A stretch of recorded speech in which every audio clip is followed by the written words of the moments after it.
Hello guys, it's Maxwell and this is my first video. I'm super excited. It's going to be about the best NBA player from each NBA team in particular order, 30 to best, 30 to worst, 1 to best. So start off the Miami Heat with Josh Richardson. Richardson is a good player who usually scores about 18 points a game and has a few 30-point monster games, but he is still lacking a few coordinates that he has to master before being a star NBA player. Next up, the Los Angeles Clippers with Montrezl Harrell. Ever since the Tobias Harris trade, the Clippers have been lacking of a star player and probably will drop to under 500. So the spot goes to Montrezl Harrell, even though he lacks a lot of important, great parts of being a star NBA player. He does average 50 points a game and is still the best player on the Los Angeles Clippers. Number 28, the Atlanta Hawks with John Collins. John Collins is a decent player, and you're probably surprised to see him at this spot instead of Trae Young, but he does average 19 points a game and takes over Trae's spot. Even though the Hawks are a terrible team, he's not a bad player. Number 27, the New York Knicks with DeAndre Jordan. The Knicks traded away Kristaps Porzingis for DeAndre Jordan and Dennis Smith Jr. and a few other players. And the Knicks are a complete rebuilding stage right now, so he's probably the best player in the game on the Knicks, and he's only averaging about 11 points a game. Number 26, the Orlando Magic with Nikola Vucevic. This one could have went either way between Gordon and Vucevic, but I'm going to go with Vucevic because he averages more points a game and can dunk more. Next up, the Memphis Grizzlies with Mike Conley. Not too much to say here. He's a good player who averages 20 points a game, but nothing that special about him. And, of course, the Grizzlies are never going to even come close to the playoffs.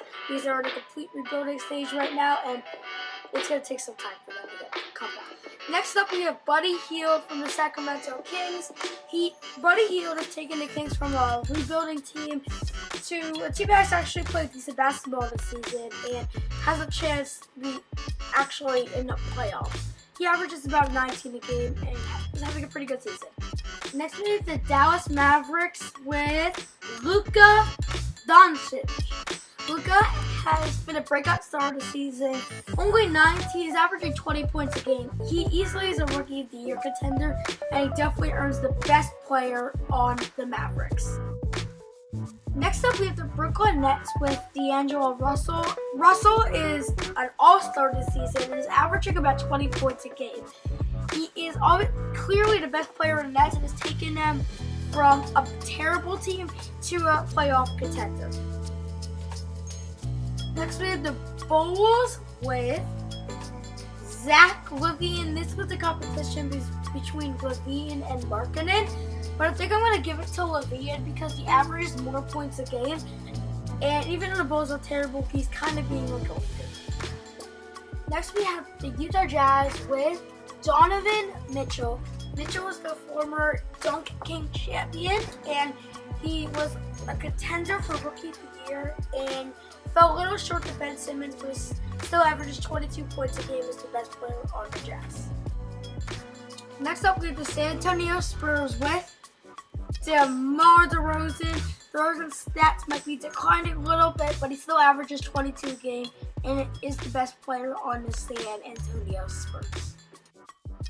Next, we have the Minnesota Timberwolves with Karl Anthony Towns. He's the best player in the Wolves now because of the Jimmy Butler trade, and he has a bright future and could be a future Hall of Famer. Next, we have the Phoenix Suns with Devin Booker.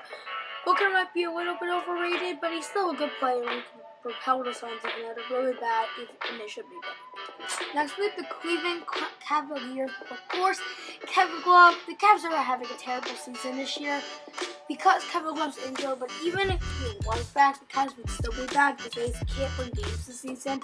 Love averages usually about 22 a game, though, and he's a pretty good player. Next we have the Wizards with Bradley Beal. You might be surprised that I placed Beal higher than John Wall, but I think Beal might have a bigger impact on the team because he scores more points and his defense isn't that bad. Next we have the Detroit Pistons with Blake Griffin. This is a competition between Drummond and Griffin, but I went with Griffin because he's more of a veteran. He's a great player. He can have a few monster 40-point games and is really good. He might not be a future Hall of Famer, but he has the potential to be one. Next we have the Hornets with nobody other than Kemba Walker. Walker's an exceptional player who averages 25 a game. Even if we can't get his team wins, I'm still going to give him a high spot on this list. Next we have the Indiana Pacers with Victor Oladipo. Oladipo is a leader, and he's the strongest player on Indiana Pacers. Without him, the Pacers would be really bad in that. But surprisingly, that hasn't happened because after an injury, the Pacers are still winning games, even though they might not be as good as they were with him before. Next, we have the Portland Trail Blazers with nobody other than Damian Lillard. This guy has got so many clutch baskets, including one to eliminate the Rockets last year in a playoff game.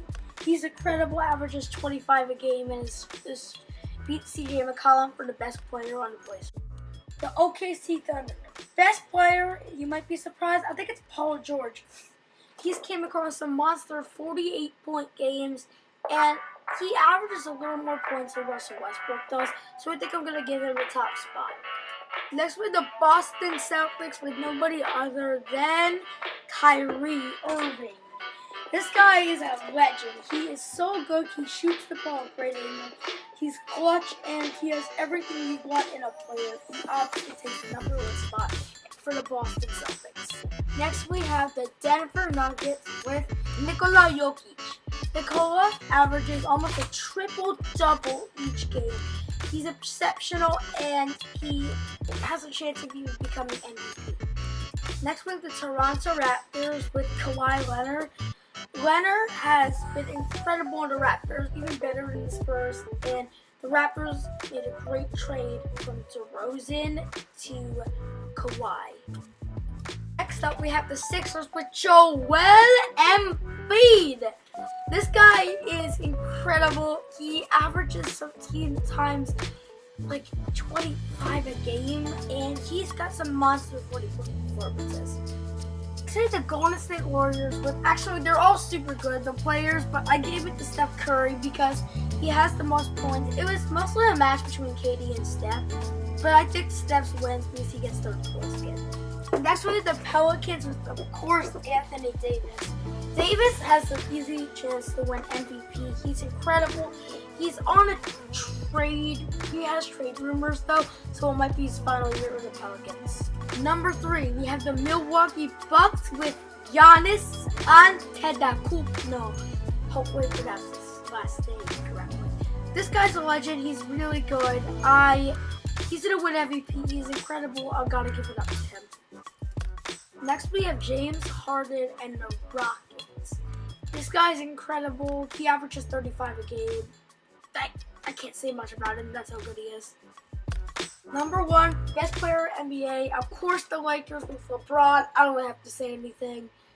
He's incredible. Thank you so much, guys. I appreciate your support and everything, and have a great day.